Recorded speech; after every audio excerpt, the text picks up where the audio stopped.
Welcome to Week in One. I'm Gareth Edwards. In the next half an hour, we'll look back at the top stories of the week. And of course, it's no surprise events in Parliament on Thursday evening gripped the nation. Well, the 2015 State of the Nation address was marred by unprecedented chaos. Economic freedom fighters MPs were forcibly removed from Parliament after disrupting the President's speech. They wanted to know if President Zuma will pay back some of the money for the eNCA upgrades. Shortly afterward, the Democratic Alliance left the House in protest when security was called in. Paula Charles looks back at an evening in Parliament that has left many South Africans shocked and dismayed. Before the President could take the podium, the drama began. Starting when cell phone signals in the National Assembly were jammed. We simply cannot proceed unless we disconnect that blocking device. We want to allow, if you rule, Madam Speaker, that we must proceed with that blocking device on, we will challenge that ruling in Parliament, and if it needs be, we will take this Parliament to court, because that's unacceptable, Madam Speaker. Honourable Maimane, as I said, we will have the Secretary to Parliament look into that matter. I noticed Cyril Ramaphosa, who was clearly trying to keep an eye on things, write a note, hand it to the usher. The usher took it to the State Minister for Security, Mhlobo, who initially just put his hands on it and refused to read it. A few moments later, because I watched him, he read it, he then left the chamber, and a few moments later, the Wi-Fi and the connection came back on. With cell phone signals restored, the President began his speech. But not long into it, the EFF disrupted him, as promised. Honourable President, I'm sorry to interrupt your speech. May we ask the President as to when he is going to pay the money in terms of what the public protector has said? We want the President to answer a simple question: when is he paying the money as directed by the public protector? That's all we're asking. Honourable Malema, I now have to ask that you leave the chamber. While Parliament's TV focused on the Speaker, the violent scuffles between the EFF and security were captured on cell phones.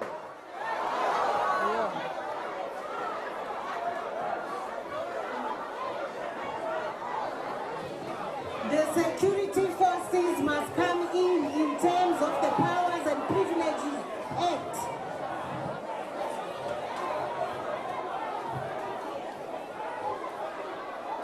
Members of the NCOP, take your seats. Take your seats.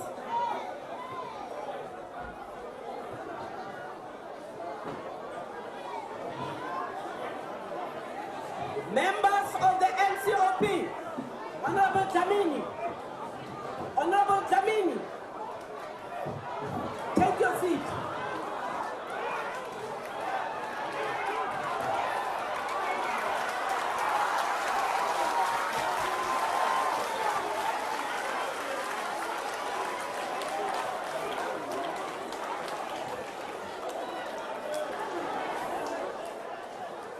Once the EFF were removed, the Democratic Alliance demanded answers. It's not parliamentary convention for members of the South African Police Service to come onto the floor of this. Order, members.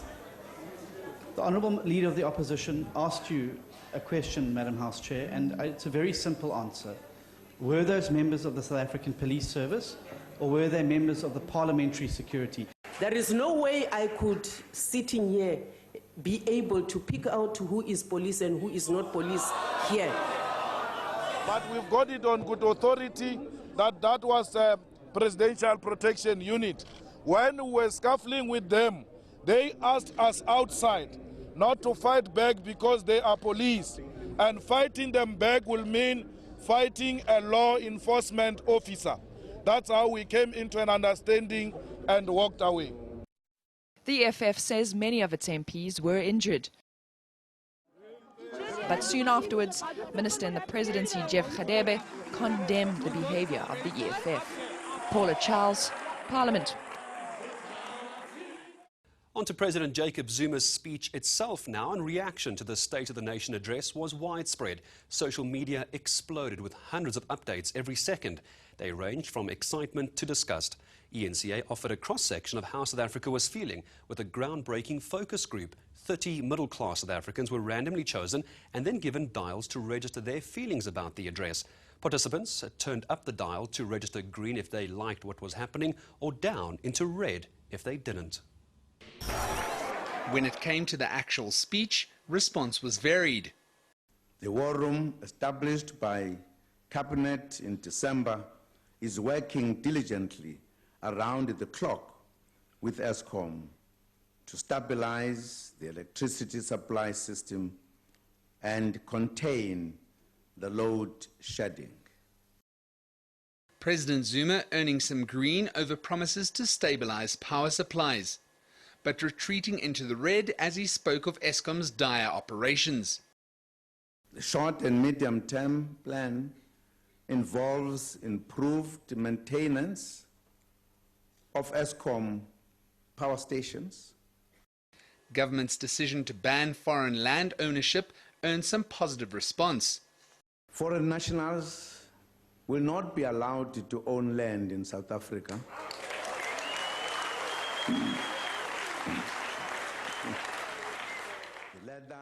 As did plans for supporting the agriculture sector. The cluster has already created more than 2,500 jobs, as vegetable farming is highly labor-intensive. Political reaction to the State of the Nation address was mixed, with many voicing their grave concern about the proceedings. The Democratic Alliance didn't stay to listen to President Jacob Zuma's address. The party's MPs staged a walkout following the ousting of the EFF. They were scathing about police being called in. It intimidates opposition, it violates the constitution of the republic, and without fail, it means that any processes of parliament that must take place, the issues of South Africans cannot be expressed because freedom of association is violated, freedom of speech is violated, and ultimately it undermines the constitution. But other opposition parties chose to remain behind.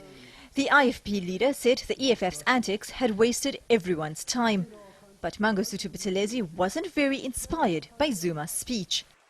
While he acknowledged the economic meltdown, the global economic meltdown, but at the same time he quoted about 20 million people that were employed and so on, which, as far as I'm concerned, does inspire hope. Peter Mulder of the Freedom Front Plus found it a tired repetition of the past. It was really, he was uninspiring as far as I'm concerned, just repeating all the old things. There was no real hope in his speech, no real new things as far as I could say, something on energy, but nothing that gave me hope. COSATU's Welenzima Vavi felt that the EFF had pulled a stunt that was out of order. The EFF was genuine to highlight the need to keep the president accountable. In our view, they should have either at the beginning or at the end of the speech raised their issues. Most other opposition members were in agreement that Zuma's speech was uninspired. Bibi Aisha Vidvala, Cape Town. And what happened in Parliament on Thursday is far from over, with calls for investigations into the alleged signal jamming incident and the security personnel in the House. We'll track that story, of course, for you in the days to come. After this break, we turn to the courts and find out how our top judge plans to take the judicial system into the 21st century.